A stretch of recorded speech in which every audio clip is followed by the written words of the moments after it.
This episode is brought to you by Archie, a leading cloud-based co-working management software designed to automate all your co-working space operations. Besides its ability to automate everything in your co-working space, such as billing, invoicing, door access, or contract signatures, what makes Archie stand out is that its software is not only extremely powerful, but very easy to use, not to mention their beautifully designed mobile and conference room apps. So, if you want to optimize your co-working space in a fast, efficient, and user-friendly way, then be sure to check out archieapp.co for all the solutions to your co-working space needs. Hi everyone, I'm Alex Ahom, and this is the European Co-working Assembly podcast. Today, we're talking cross-border culture, cross-border work, community, living, and much, much more.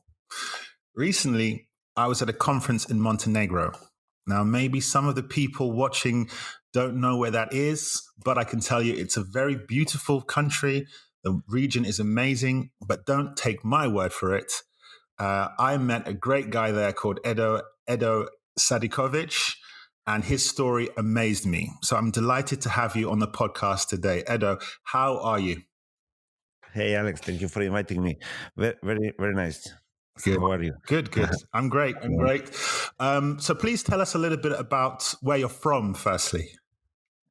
Yeah, I'm originally from Serbia, from ex-Yugoslavia, and right now I live between Spain and Portugal. But I was born in Prijepolje, in a town right on the border with Montenegro, Bosnia, and but inside of Serbia.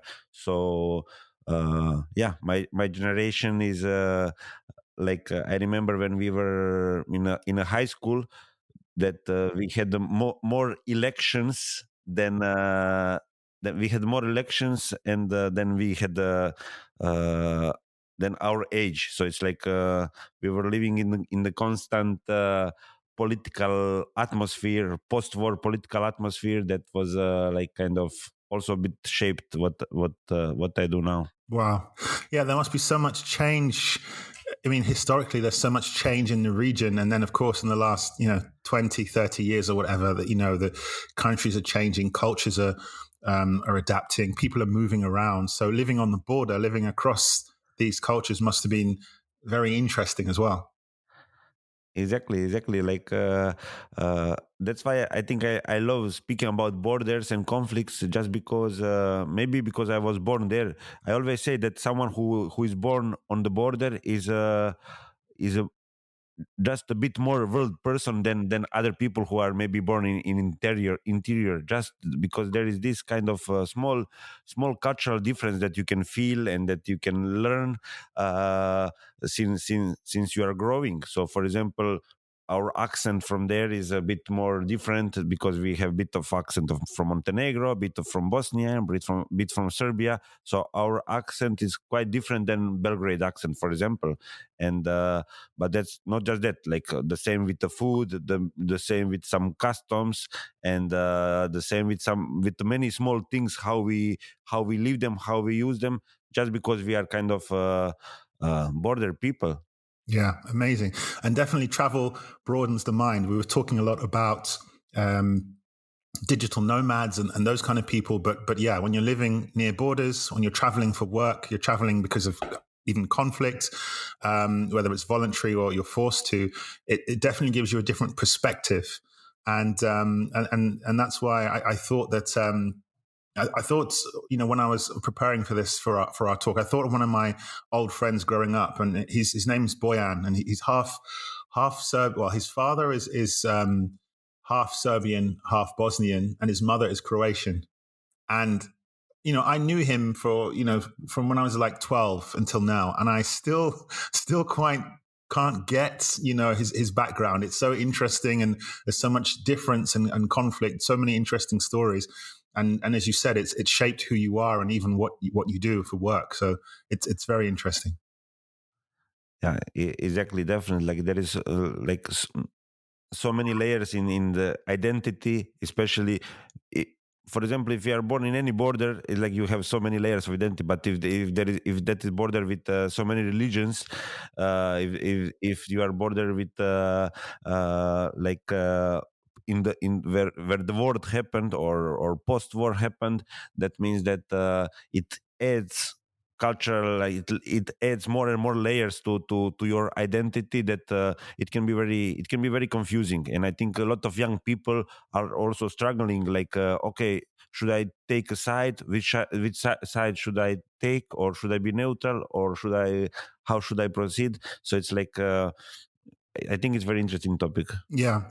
So we've covered a bit about the geography of the region, of Eastern Europe, the Balkans, and I think it's relevant for co-working, co-living, because there's so much activity and movement when it comes to community building, co-working and co-living coming from Eastern Europe, and I don't think it's spoken about enough. But what about the work and life practices and culture? What is it like? And I know we're going to move on to you've moved to closer to the west of Europe, but what's the kind of work life culture like in the Balkans and that part of Europe? But it's I think it's still traditional, like before, where like Serbia now is growing. Like Balkans are now growing in the IT industry sector, and especially younger generations, and that is like fantastic news. That is probably the best thing that could happen to the region. And so what's happened there, that there is so many like companies that are working like the independent studios or outsourcing companies, and that's fantastic part. But also, but 95% of the population is still in this traditional mindset, and they are actually struggling, and they are not seeing the opportunities of internet and what's going on there. And so I believe that there is still a lot of things to come there, and to change the status quo, like in the capitals, in the big cities. So I think co-working industry is helping a lot to change this. But in the smaller towns, this is still invisible. So around where my whole town, there is no co-working space. So it's a big deal. Yeah, yeah. I mean, I had my own co-working space for about 6 years, and it's not the Balkans, but we had a few ladies coming from Romania, and they told me that a similar situation where the work is very traditional, and the outlook on the future of work is quite traditional. So the older generation, what they tell the younger people isn't really what they want to hear. So the younger people are moving to the bigger cities or completely away from the region and to some of the major cities in Europe. So I think it also has an impact on the work that the young people do and where they want to work from, whether it be in their villages, bigger cities, or start traveling to other parts of Europe, as you have. So where are you right now? So right now I'm in Portugal, in Setúbal, which is like half an hour from Lisbon, Okay. where we are. Okay, and but you live or work in Spain, right? In Galicia. Exactly. I moved to Galicia in 2013, and to start there, one of the first rural co-working and co-living spaces, which is called Sende. And right now in Setúbal, today actually we are starting with the first event in our second space, which will be here also in one village. And so today is the first day of Sende 2 in Portugal. So many people who listen to the podcast or even work, flexibly, remotely, they're moving from city to city. They're changing industry, changing jobs. Some people are worried about the culture clash or the differences. Was it hard to move to Spain, or was there a culture shock? Well, culturally, I wouldn't tell. Like I would say that it was much easier for me moving to Spain than if I were living maybe in Germany or Sweden, which would be like quite culturally different. I believe that I adapted quite well in Spain, and before I would travel a lot, so I think it was quite smooth. Okay. So the big one thing I really wanted everyone to hear is about Sende. So you're literally building community with your hands. You're building community in homes with your hands in some cases. So can you tell us a bit about Sende? Yeah, so Sende is co-working, co-living in Spain and now in Portugal. And so in Spain, we built Sende in 2013, and it's located in the 20 inhabitants village in the mountains, right on the border with Portugal. So just wait a minute, just in case anyone didn't hear that. How many people live in the village Sende? 20. 20 Only people. 20, Wow. 20 only 20 villagers. Wow. Amazing. So yeah, so 20 people living there. So what's the housing like? I know you said before, in the conference that you're building houses and things like that. So how do people live in this village of 20 people? Yeah, so Spain has big problem, and big part of Europe has big problem with abandoned villages. So in our village there is like 80 roofs. It was 80 old houses or animal houses, and the rest were abandoned by people, but they had the owners, of course. So what we did is like we would buy very old stone houses, like 200 years old stone houses, and we started with only 2 houses. We would rebuild them and started to operate. Today we have 7 houses, and we host people from all over the world. So basically, until now, we hosted almost more than 3,500 people from 55 countries, and people from everywhere come there to work.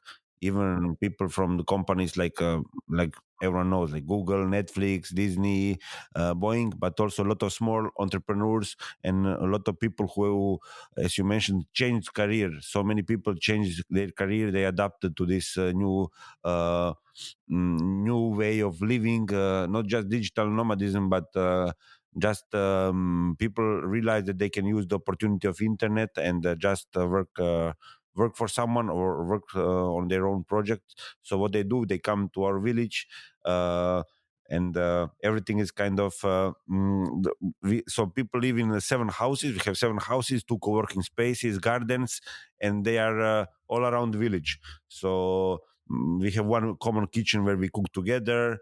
We usually cook together dinners. We have this long 3-hour dinners every night. So we are building. We are observing a lot. I love observing community. I love observing like when people come, where they are going to sit, why one group of people like this terrace and other not, how they use the spaces, how they interact with people, how we can like kind of hack the process so they can interact better.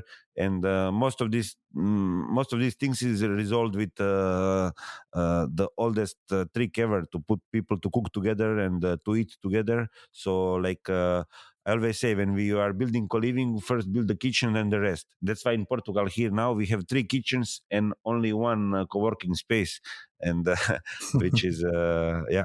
Yeah, that makes sense. I mean, again, my co-working space was quite different, but to what you had there, of course. But I did know that it was a very important element to the social side of my space, and that was the kind of cafe area. I wanted to have a cafe, a bar, a restaurant, a place where people could eat, because that's something that, across cultures, across borders, we all share this fascination and this interest and this need to not only to eat, but to kind of to have input, not just food, but cultural input, emotional input, intellectual input, and that happens. It can happen around food. So I'm not surprised that happens, but I'm just blown away that you've gone there to this abandoned village. You're getting houses, 200-year-old stone, houses, repairing them with your hands, with the community, building them, and people from all over the world, 55 countries are coming to be in the community, to be part of something. Because the cities, and I'm going to ask that later on about city life, but I was born and raised in one of the biggest cities in the world, and well, definitely one of the biggest cities in Europe, and I loved it, but there was a charm, and there was something great about smaller groups. Something that is also very nourishing and good for the soul. But building communities with your hands is very impressive. But as a community leader, as the community grows, do you worry that it will lose its charm if more and more people hear these stories? Do you worry that everybody will come and it will make it into the next Madrid or Barcelona, or what do you think about how the community is growing and how it will grow? I believe that we try kind of to keep it small. It's a small project. Sende is not startup. It's a small business that works. And so now we just started with Sende 2, and I'm not sure if we are going to build one more somewhere. I think we could. If we could build 10 more probably, and I believe they would work. But I think there is this freedom of us who are running the space and making it works well. I think it's also important that keeping it small is also the reason why it works. If this becomes a company with 50 employees, my whole responsibility would grow, responsibility of everyone would grow, and I wouldn't believe that the Sende would be the same. So I think people come because it's kind of it's a place full of basics that we need, that everything is logical, but there is no this any kind of luxury or any kind of maybe useless additional elements around. So I believe if we keep it like this small, it will always work. And I think we can also control it. We can easily control it, so we can control the growth. People cannot come there and buy houses because there is no houses, and there is not much like room to grow. For example, in our village in Spain.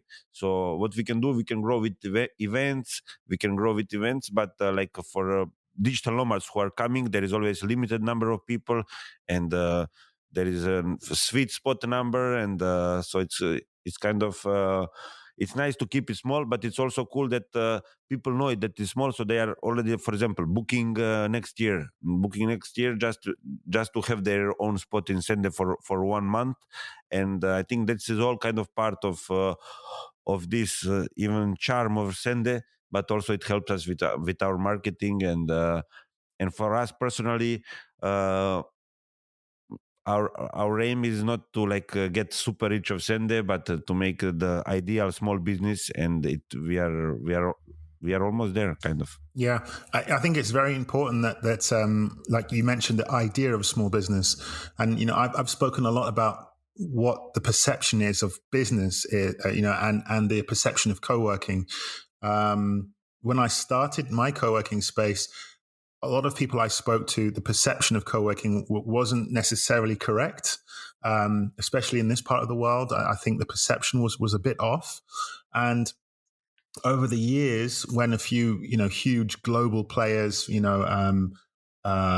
big, well-funded, spaces came into play, again, this perception changed. But the reality is that the vast majority of co-working spaces and communities are small. And they are like yours, and they are like mine. They are not necessarily the 30,000 square meter, offices that cost 10,000, 20,000 a month. They are about, real connections, real people. But also the sustainability element is important. It's a business, as you said, and businesses most of the time need to make money to survive. So that's also a challenge that many spaces, co-living, co-working spaces have, is how do they make money? They may have loads of fans, they may have loads of followers on social media, but you still need that. There are still people to pay or bills to pay, and we must promote financially sustainable business as well, because again, a lot of people that we speak to are freelancers, and they shouldn't work for free. They need to be paid. So I think we need to also promote the idea that people are rewarded also financially. I think we're all getting a lot of emotional and intellectual rewards from this, and we're helping people. but we also need to, there needs to be a business element to it as well. So, and just on that point is, you mentioned it's a successful business. So things are also going well in that regard, are they? Definitely, definitely. I believe that it's much more easier to run a co-living and co-working than just co-working, because just the numbers are different. Co-living, the element of accommodation adds a lot, and the business is going very well. Like so, I was also co-founder, not co-founder, but board member of the Impact Hub Vigo, and it was very difficult. I learned like how difficult it is to run a co-working in the city, because just like I don't know, you need 40 chairs at least to fill, just to survive, and to pay one salary and to pay the rent of the space. And in co-living is totally different. There is this element of charging for accommodation, and then there is and then there is co-working. So, and there are also co-livings who charge for food. So like the numbers are completely different, and I would say it's completely different business. Even though community can be similar, I would say the business is completely different, and especially in the village, because today people realize that okay, we can work from anywhere, and so many people actually like to live in the village, because before, people, why would they live in the village like 100 years ago? Because it was nice place to live. They had animals, and they enjoyed it. It was almost the same to live in the city or in the village. And today this era came back, because now with internet we can live in the middle of nowhere. We can have nice air, we can have everything green around, we can have the whole this inspiration, and we can live there. So basically, what we are learning is that this business is very good. I believe if we start like 10 Sendes today, that they would function.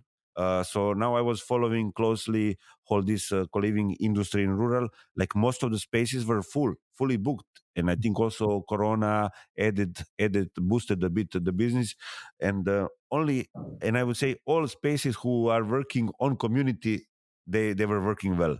So there is like this big error in this co-living industry, that people are promoting their nice fancy rooms, and they say, hey, I have these nice rooms and there is a desk and there is internet, so this is co-living. No, that's Airbnb. So basically, co-living is the with people around, and with community around, who have actually purpose to be in that space, and at the same time, and together. So I think with if you put these three pieces together, like space, workspace, and community, it's just today is the day, I think, to run this kind of business, and probably it will grow because it's just logical. It will grow because people need to work online, people can work from anywhere. So many companies now just closing their offices. So but people still want to work from somewhere, and a lot of people just don't want to be all the time in their home. Yeah. Yeah. Amazing. Well, thanks for that. I have one more question for you before I let you go. I know you have a busy day. You've got events there in Portugal. Good luck with that. I wanted to know, is the future of work and life, in your opinion, is it outside the bigger cities? Do you think you're going to see more people leaving mega cities and going to villages and smaller cities? I think yes. I think a lot of maybe not. Maybe it will not change. We will not see this change like so fast. But I think it's very commonsensical, because there are people who love cities. They will stay all forever in the city, but there are like millions and millions of people who just want to. They are in the city because they went there to make money, to survive. And before, that was super logical to go in the city because there are opportunities in the city. But internet is changing everything. So now we can literally be in the mountain, in a small cabin with 4G, and we can work from there. So, and even slow internet can work. So until last year, we had a very slow internet in our village. We were operating 7 years with very lousy internet, and Sende was full. Sende was full, and people actually didn't mind when they put on the scale lousy internet and all their freedom that they can do, that they wake up, they make their orange juice, they make their breakfast, they sit to work, then they chat with people, then they come back to work, then we cook together, then they hike, then they enjoy this nature. So basically, when they put on a scale what is heavy, then they choose nature, they choose this kind of life, and then internet, because they wait a bit but they work. So, and luckily now we have even good internet, so I even don't have a doubt about this. Yeah, I can relate to that. I mean, I think my worst in the early days of having space, one of my worst nightmares was if the internet went down and what would people do. And I remember, I think it was Liz Alam and Alex Hillman, some very well known co-working influencers. They were trying to convince me to go to the European Co-working Conference for the first time. And I was terrified of leaving my space because I'd been there all day, every day for the first few years. And eventually they convinced me to go to this conference. I think it was Milan. And the day I left, the internet went down, and the community was calling me. Well, no, some of the people who were working there were calling me. Alex has gone down. It's a disaster, catastrophe, and I was so scared and worried. But you're right. What I realized is because we had built a real community, and it wasn't just a buzzword. I wasn't just saying it because where I'm from, my upbringing, like you, it meant something more. And somehow I had built an actual community. We didn't have hundreds and hundreds of people, but we had people there, and they liked each other, and they worked with each other. They trusted each other. They enjoyed being in the same space. And when the internet went down, they found solutions to work. It went down for like just under a day, but they found solutions to finish off what they were doing. Some of them went for a walk with others. Some of them started to make food. They played some games. As I said, the ones that needed to work, they found other solutions, but nobody canceled their membership. No one was like giving me 1-star ratings or anything. It was fine. So you're right. I think if you build a real community and this real, connection between people, when things go wrong, they don't go that wrong most of the time. So yeah, great to hear that as well from you. And so really, thanks for joining me today. It's been a pleasure. How can people reach you or hear more about what you're doing? Yeah, maybe they can check our website, which is sende.co. There is no M at the end. Sende.co. How do you spell Sende? SENDE.co. Okay, great. And so, yeah, if anyone wants to reach out to Sende, it's sende.co. So thank you very much once again. I'm going to let you get back to planning and preparing for all the great events you have. Good luck for the launch. And that's it for today. I've been Alex Ahom. This has been the European Co-working Assembly podcast. You can reach me at alexahom.com. You can also reach out to me at LinkedIn, all those other social media platforms. I'm almost everywhere. Thanks for listening, and I will see you again next time.